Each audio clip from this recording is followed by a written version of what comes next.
Assalamu alaikum. Good evening, dear viewers. This is Belal Hussein welcoming you all to this English grammar program in English language.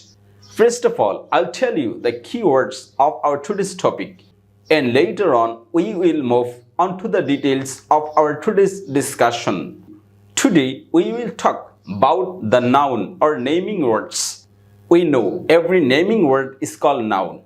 Now let's talk the definition of noun with its meaning and uses. Simply, we can say the naming word is called noun. We learned it earlier. In a broad sense, all naming words like girl, Rahima is a name of person, Bangladesh is the name of place, door is the name of things are the nouns. Actually, noun refers to any name of place, person and things. If we see the example at the time, we will find what's a noun. Let's see an example. Name of person, naming word. Number 1, Rahim goes to school. Rahim goes to school.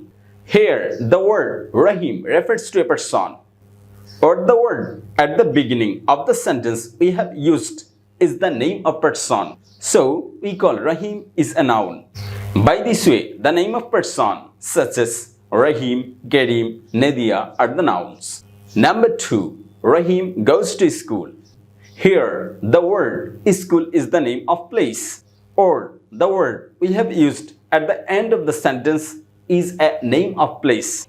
So, we call school is the noun. The name of places such as Dhaka, Chittagong, India are the noun.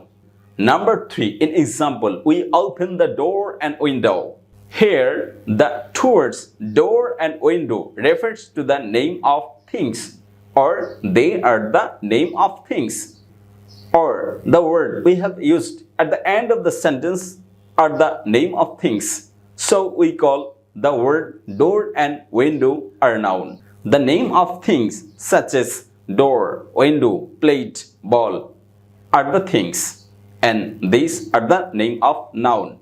The name of the things such as door, window, ball, plate are the noun. Thus, we have learned the nominal word or naming word noun. That's all for today. See you in the next video. Wait for till then. Ta-ta.